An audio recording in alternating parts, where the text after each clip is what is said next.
इस वक्त एक और बड़ी खबर आ रही है। प्रधानमंत्री मोदी की ओर से यह कहा गया है कि सभी जो सांसद हैं, पहले तो राजनीतिक बयानबाजी से बचने के लिए कहा गया है। यह कहा गया है कि मामले को गंभीरता से लिया जाए। संसद सुरक्षा सेंध पर प्रधानमंत्री मोदी ने संज्ञान लिया है। मंत्रियों के साथ बैठक में कहा है पीएम ने कि मामले को गंभीरता से लिया जाना चाहिए। राजनीति में पड़ने की जरूरत नहीं है। किसी भी तरह की जो राजनीतिक बयानबाजी है उससे बचा जाए। और बड़ी बात यहां पर, और थोड़ी देर पहले समीर जी आप यहां पर कुछ कह रहे थे, आप उस बात को कंप्लीट कर लीजिए, फिर मैं अजय जी का रुख करूंगा। प्रधानमंत्री मोदी ने आज कहा, कल जब यह घटना घटी लोकसभा में, लोकसभा स्पीकर ओम बिरला जी ने कहा कि सभी सांसदों की सुरक्षा लोकसभा सचिवालय की जिम्मेदारी है, मेरी जिम्मेदारी है। हम सब मिलकर अपनी सुरक्षा के लिए और क्या बेहतर इंतजाम हो सकता है इसकी बात करेंगे और इंप्लीमेंट करेंगे। आज लोकसभा में राजनाथ सिंह रक्षा मंत्री जी ने बयान दिया कि यहां अराजकता करने की जरूरत नहीं, जो घटना घटी है उसकी सुरक्षा कैसी हो, आगे भविष्य में ऐसी घटना न घटे इसकी व्यवस्था सुनिश्चित की जाएगी। मुझे लग रहा है कि चुनाव हारने के बाद हताश विपक्ष को एक मौका मिल गया है कि किस तरीके से सरकार को घेरा जाए सदन के अंदर। लेकिन उसमें भी कंफ्यूज है सर, उसमें भी कंफ्यूज है, क्योंकि दो तरह की जो बातें हैं वो दरअसल आ रही है और एक सुर में एक ही तरह की बात करते हुए नजर आ रहे हैं। अधीर रंजन चौधरी से लेकर मैं संजय राउत तक की अगर यहां पर बात करूं तो। लेकिन अजय जी, ऐसी चीजों को भी आप समर्थन देंगे? हिमानी जी, संसद में अगर राजनाथ जी या स्पीकर साहब बयान नहीं देंगे तो कोई समीर चौहान कोई देंगे जाके, या रामलाल जी कोई देंगे, या श्यामलाल कोई देंगे। कितनी बचकानी बातें वरिष्ठ पत्रकार करते हैं कि साहब वो बयान दे रहे हैं। अरे भाई ड्यूटी है उनकी, सरकार ने, देश ने चुना है, उन्हें भेजा है। और मैं ये पूछना चाहता हूँ इस देश के नागरिकों से, जिम्मेदार नागरिकों से, उन सारे लोगों से कि अगर ये घटना जो हुई है बड़ी निंदनीय घटना जिसको निंदा करनी चाहिए, लेकिन अगर ये सांसद अगर कोई विपक्ष का सांसद होता या कोई अदर्स कास्ट का सांसद होता, पाकिस्तान भेज दिया जाता, जेल भेज दिया जाता, सस्पेंड हो जाता, मुकदमा हो जाता, आतंकवादी घोषित हो जाता।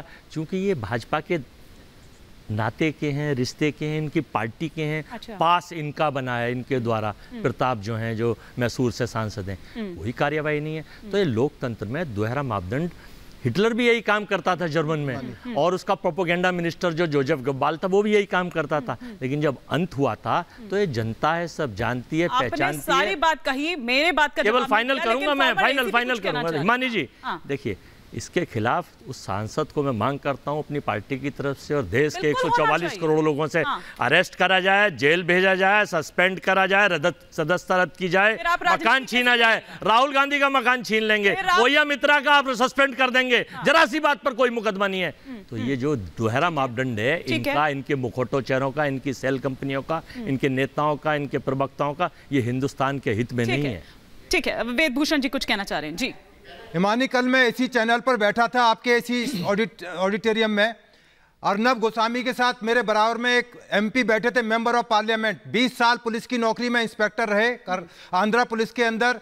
उन्होंने सबसे पहले हिम्मत करके उन लड़कों को ओवर पावर किया। हमें यह भी याद रखना चाहिए कि ऐसे सांसद पार्लियामेंट के अंदर हैं जो पुलिस ऑफिसर थे और जिन्होंने बहादुरी का परिचय देते हुए उन लड़कों को, और ये उत्पाती थे, बहुत बड़े क्रिमिनल या बहुत बड़े शहीद भगत सिंह से इनकी तुलना ना की जाए। अब कुछ भी आप अब उस पर एलिगेशन करें, आप पुलिस और जो हमारी फोर्सेज उनको डिस्करेज ना करें। अब मैं क्लियर करता हूं, दिल्ली पुलिस, कल तक ये तमाम दिल्ली पुलिस को कोस रहे थे, पर आज सब क्लियर हुआ कि ये सारा मामला दिल्ली पुलिस से रिलेटेड ही नहीं है। ये पार्लियामेंट्री सिक्योरिटी का मामला है जहां पर सिविलियन स्टाफ होता है। यह बात अब तमाम पब्लिक डोमेन में आ चुकी है। चूंकि मैं 3 साल पार्लियामेंट एसी पे रहा हूं, मुझे इस बात का पता था, पर आम आदमी को पता लग गया कि कल दिल्ली पुलिस को जो कोस रहे थे और उसको कोसने का उनका एक मौका चला गया। अभी मैं आपके चैनल पर ही सुन रहा था, आप किसी कांग्रेस की बहुत बड़े अभिनेत्री का, एक लीडर का बयान सुनवा रही थी। मुझे उनके ज्ञान पर हंसी भी आ रही थी, ताज्जुब भी हो रहा था कि इतनी बड़ी कांग्रेस की लीडर हैं, पूरे देश को प्रतिनिधित्व करती हैं। वो कह रही थी एक्सरे मशीन में डिटेक्ट नहीं हुआ। अरे भाई, थोड़ा ज्ञान बढ़ाओ, सीखो, कुछ मालूम कर लो, किसी से ज्ञान हासिल कर लो, गूगल कर लो। एक्सरे मशीन से केवल मेटल डिटेक्ट किया जाता है, HHMD और डोर फ्रेम मेटल डिटेक्टर से केवल मेटल डिटेक्टर किया जाता है। जूता उतारने का प्रोटोकॉल विजिटर्स गैलरी के लिए ना पहले था ना कल तक था, अब होगा। अब देखिए, जूते बेल्ट सब उतारे जाएंगे आपके।